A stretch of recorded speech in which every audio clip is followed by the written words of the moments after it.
Well then. Hello YouTube, it is I, RainingCardGames. And welcome back to another video. So, we have been digging around in the scrap heap to not only play with scraps, but to also play with another toss format deck. So for today's video, we are going to be diving into the combination of scraps and Orcust, and see how well they do. We are going to be doing this by playing 4 matches to kind of simulate a locals and, yeah, evaluate from there.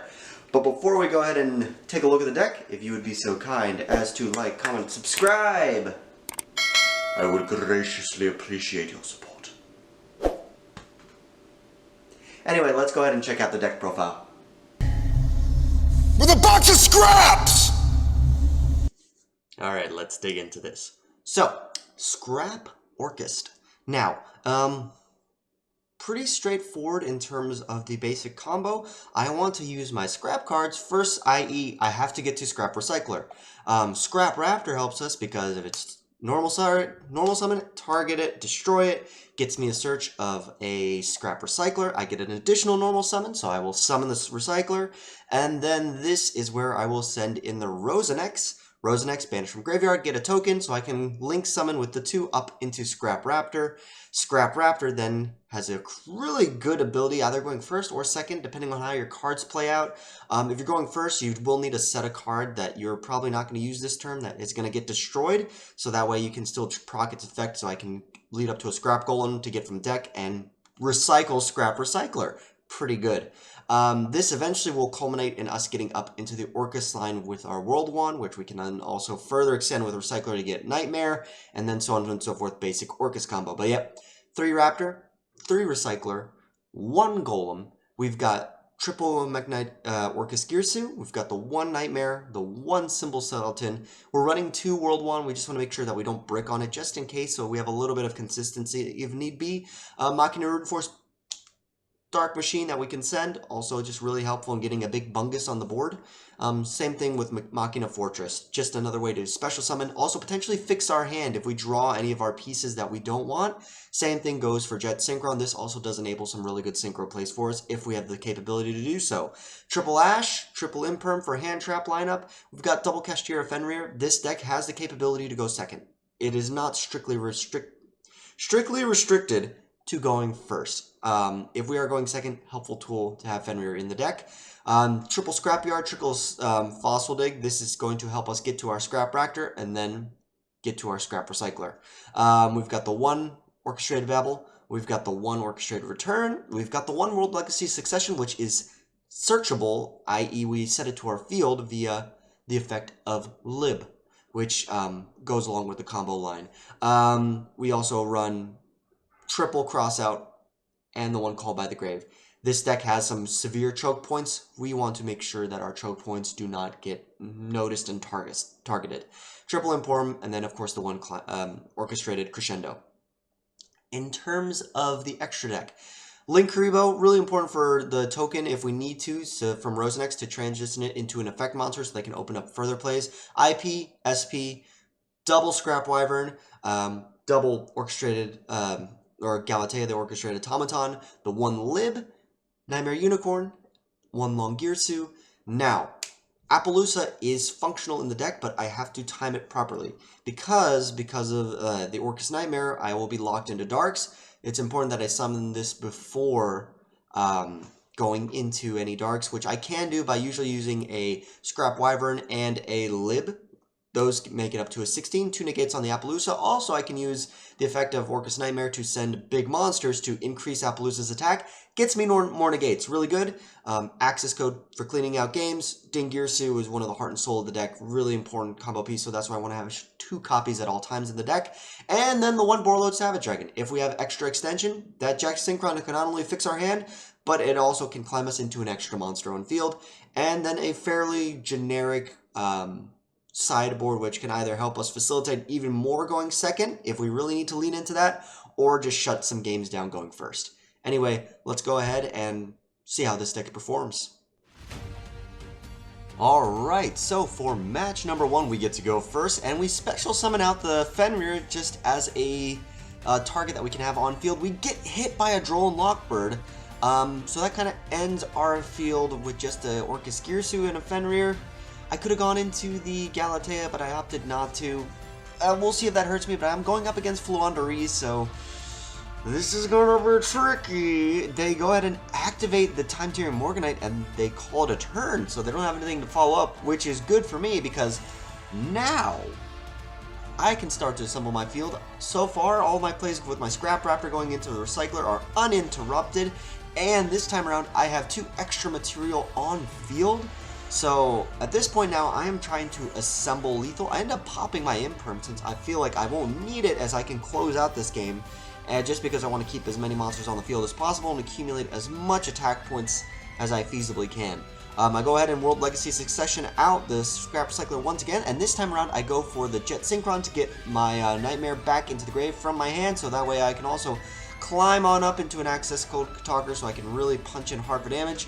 I then Synchro Summon up with the Jet Synchron on field to go into our Borreload Savage. We punch in for lethal.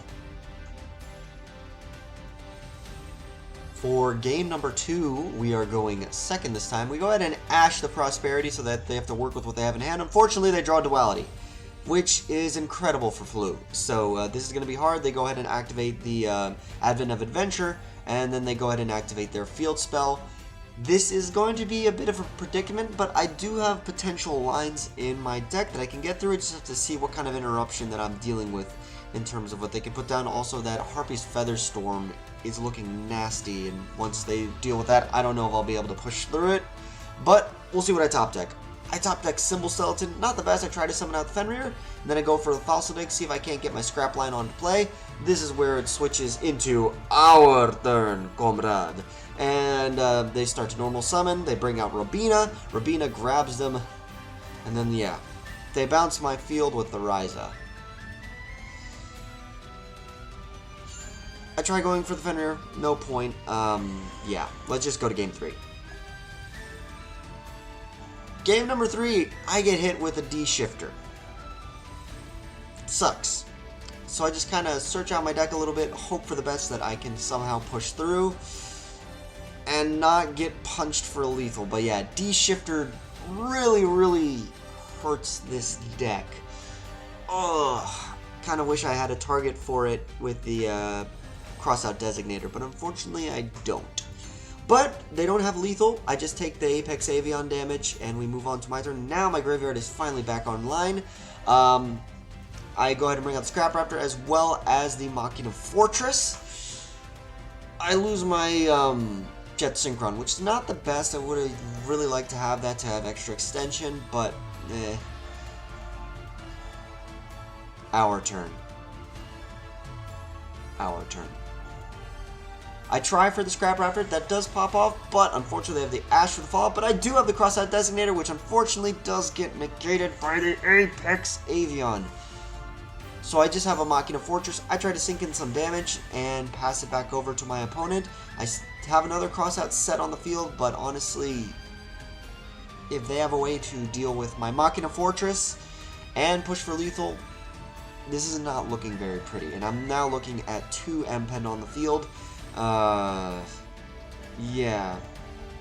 Robina goes ahead, and they also add back the Eaglin, and then they bring out another Apex Avion. That is lethal on board, so unfortunately, we're taking an L. Match number 2, we are going up against Makonko, and we're going first. So we go ahead through our scrap line, and once again we're able to special summon a Fenrir as extra material on field. More importantly, this is going to be important for our scrap combo, as you're going to see shortly.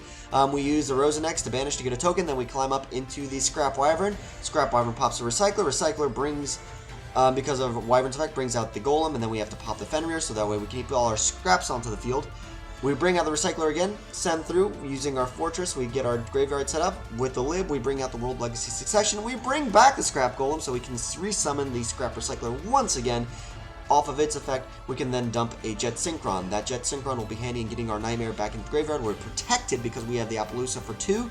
We are able to Synchro Summon up into the Borreload Savage, equipping the Lib, so it's a 4K Savage Dragon with 2 negates. We go into our Galatea line now, where we can go into our Orcust setup, getting out the Orchestrated Babel. We can then go into the Dingirsu, go off into another Galatea, so we have some follow-up for the future turns.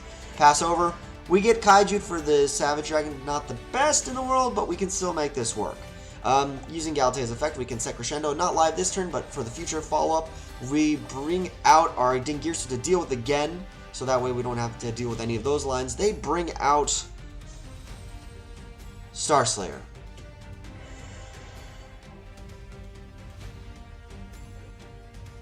This is going to be tricky to deal with. Unfortunately, our Lib gets Called Blind, but I don't know why. At first, I was worried they were going to hit our Orcust line, but not the end of the world. They try to activate Macombo Promise. We just go ahead and negate it with a Crescendo, and they actually scoop. Not exactly what I was expecting from Makonko, but hey, it is what it is. They obviously definitely want to go second, so we're going first. We are going through our Orcust Girsu line, since we didn't have open any lineages to the Scrap combo. Not the end of the world, so we won't have the best of openings, but we can still end on something. Going up into the Galatea, we can then go ahead and activate, so we can have a Orchestrated Crescendo set in the back row, as well as Designator and Called by the Grave and an Ash in hand. We go ahead and Ash their Pot of Prosperity. They bring out Alpha, and they also Lava Golem my field. And bounce the Lava Golem back. But they pass it back! I could potentially make this work. I normal summon my Symbol Skeleton, then using Nightmare's effect, dumping the World 1, bringing it back. We go up into a Galatea once again, shuffling back. This time we are going to grab the Orchestrated Babel. We're going to go ahead and activate it. Symbol Skeleton, we're going to bring back the Orcust Girsu. Girsu's effect, we're going to go ahead and dump another World 1. We go into Dingirsu. Dingirsu is going to reattach our Symbol Skeleton so we can get it back into circulation. Clear the board. We go into an IP Masquerade and pass it back to our opponent, so we don't have to worry at least about the Lava Golem. They normal summon Nyan Nyan. Okay, we are just going to go ahead and send it. Send it! And then they bring out the Alpha. We go ahead and we link into SP Little Knight, which we can deal with that Alpha. And now it's our turn. We take the game. Match number 3, we're going up against, Ice Barrier. But this is the Ice Barrier that's playing some of the new support that's been revealed. So we'll see how it goes. We're going first, and we are going uninterrupted for our scrap line. So we go ahead, we pop our Orchestrated Return so that we can keep all our scraps on field. Recycler will once again trigger off, dumping the World Wand. We go into Lib. Lib will go ahead and set our World Legacy Succession, which we're going to activate to bring back the Scrap Golem. Golem will then bring out the Recycler, and yeah, this is pretty consistent in terms of getting out our Appaloosa. We're now sealed in from potentially anything like a Nibiru or anything, but I don't think, also by looking at our opponent's hand, they're not going to be interrupting us at any point. We go ahead and bring out the Babel off of the Galatea's effect, go into Dingirsu, link summon our IP Masquerade, set 2, and pass it back to our opponent. They are going to open with Magical Midbreaker Field. They're going to try to bring our Dingirsu offline, try to hit us with the Ghost Bell. We're going to call by it so that way we can summon out the Dingirsu and banish the Midbreaker Field, just because I don't want to lose my Dingirsu in either case. And we still have the IP to go ahead and go into a Galatea.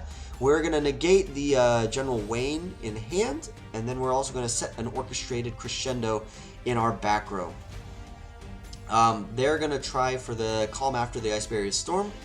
They're going to then bring out the Revealer of the Ice Barrier. We're going to hit that with the Imperm, so that way they still can't beat over our 1800 attack Appaloosa, and we take the game. Game number 2, we are going second, and they're going to normal summon prior to the Ice Barrier, then special summoning the newer, larger tuner, and then they're going to go into the Dragite and summon, activate Extranet, which is interesting. It's kind of like a field spell version of Maxi for extra deck summons. Tricky. I don't also have the best of openings because I opened a bunch of going second cards, which I wasn't really able to take advantage of because of their limited plays. Here's to hoping that my Nibiru and Ash will come into future plays. We draw, and it looks like it's just going to be SP Little Knight beatdown because all my cards in my hand right now are hand traps. They set, pass back to me. I draw a dead card in Scrap Golem, so I hit him once again with SP Little Knight. Yeah. They normal summon Revealer. For some reason, yeah, I just wish SP Little Knight was a little bigger. They didn't activate any effects, so they're outing it. Now I am in a hand of 2 bricks and a bunch of hand traps. They cross out Designator the Ash, which is unfortunate, but hopefully they'll be able to summon 5 monsters this turn so that way I can turn on my Nibiru. They bring out the tiny little Sea Serpent, and I hit them with the Droll and Lockbird, hopefully to limit their plays. Probably, in hindsight, maybe I shouldn't have. They just go to battle phase and they attack with all 3. I have enough life points. I go ahead into my turn. I draw an Ash Blossom. This is extremely unfortunate. Also, my opponent during this time was during the first hit didn't say much, but he started to get a little snarky. He was easy, being really a bit of a jackass during the whole duel. I get it. If you're in a winning position, cool. Just don't be a jerk about it. Anyway, I digress. We go ahead and we are going first. We are going in through our scrap line. We get hit, unfortunately, by a Droll and Lockbird. It is possible to play through. I go up into the Scrap Wyvern, set my Scrapyard, bring out the Recycler into Golem. Golem effect will bring back the Recycler. Recycler will then go through into the World Wand. We can then obviously go through our standard Orcust line where we can finally get our engine online by once again bringing out Golem to Recycler. Recycler is going to dump the Orchestrated Nightmare. So now we can insulate our plays with the Appaloosa. We can boost its attack just by a little bit, just to play it safe. This is where we go into our Galatea. Galatea is then going to grab us a copy of Orcust Crescendo since we already have the Babel in hand. We go ahead and basically do our full setup as well as have the back row of Anti-Spell Fragrance. We go ahead and fire that off in draw phase. Go straight to our opponent. Before they do anything, we just go ahead and try to clean up their board a little bit. We Dingirsu send away their Harpy's Feather Duster, which is actually good for us. Orchestrated Galatea. We can then go in, set up a little place. They bring out Krieger Divine Incarnate. That deals with my Appaloosa. They bring out my Dingirsu. Dingirsu is going to deal with the Orchestrated Babel. Not the card I would have gone with since it does have the reoccurring ability, which I'm going to showcase right now, discarding that Droll I have, so I can add it back to hand. Oh my god.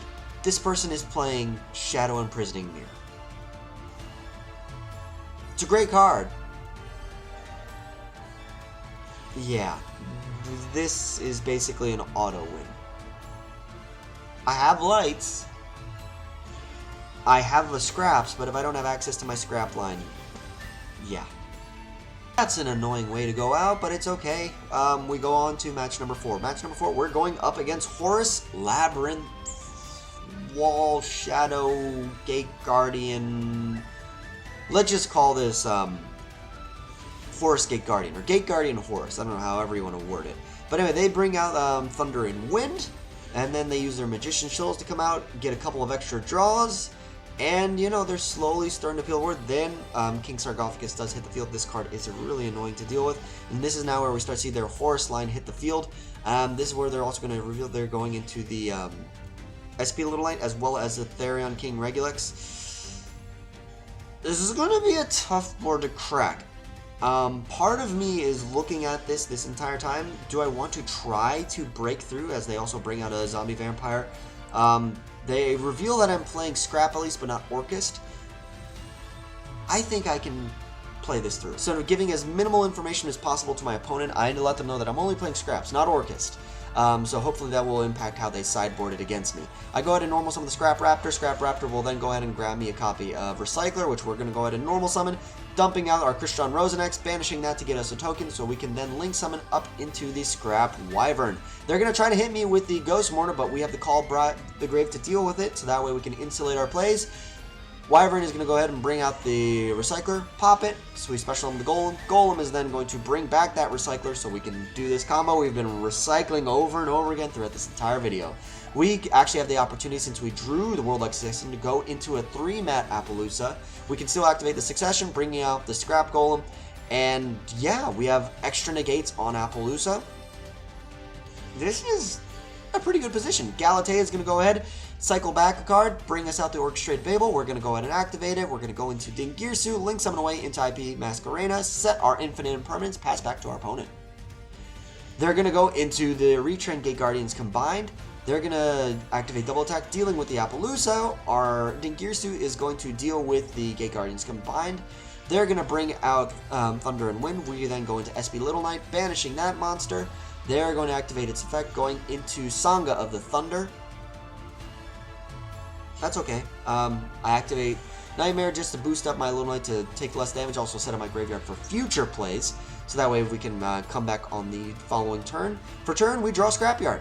That's actually a pretty good rip. We go ahead and add the Scrap Raptor. We're going to normal summon it and pop it. Go ahead and add ourselves a copy of Scrap Recycler. Oh, how we love recycling this card. We're going to use a Recycler's effect to send Ruin Force to the graveyard. We're then going to link up into Galatea, shuffling back the Nightmare, setting a Crescendo. Symbol's going to bring back another Galatea. We're going to go into our Dingirsu, dealing with the Sangha of the Thunder. And then we go to battle phase, clean up the field a little bit. We're going to pass to our opponent with a Dingirsu, Orchestrated Crescendo, and an Imperm. They scoop. So it comes down to the final game of today in match number 4. Game 3. We're going first. We go ahead and try to fix our hand a little bit. We get hit with a Droll. Anyway, I normal summon my Scrap Raptor, but I didn't think I was going to be able to push through this one, unfortunately. I don't know why, but yeah, mentality state-wise, I probably could have pushed through to set up something, but unfortunately, I didn't, which is, you know, with the benefit of hindsight. Oh well. And that's going to do it. Not bad, but not incredible at the same time. I would say it is susceptible to interaction at certain points, as we could see obviously by the hit. Certain areas where Scrap River and if it can't get off, I'm dead on the field. Other instances where, you know, I can't get my Scrap Raptor, or even like any Scrap Recycler plays going, any of that scrap line, if it gets scrapped, the deck is done. That being said, once I get going, it's very consistent. It is very strong in terms of what it can put out, and also in terms of how it can play through interaction. So, for example, I can play through Droll if I sequence my cards correctly. So it also goes down to the pilot as well. But in either case, I like it. I might tinker with a little bit more to see what I can do to help augment the strategy to still get through from Scrap into the Orcust line. I'll definitely be revisiting the deck at some point in the future. But for now, that's going to do it for today's video. Thank you all so much for tuning in, and I will see you next time.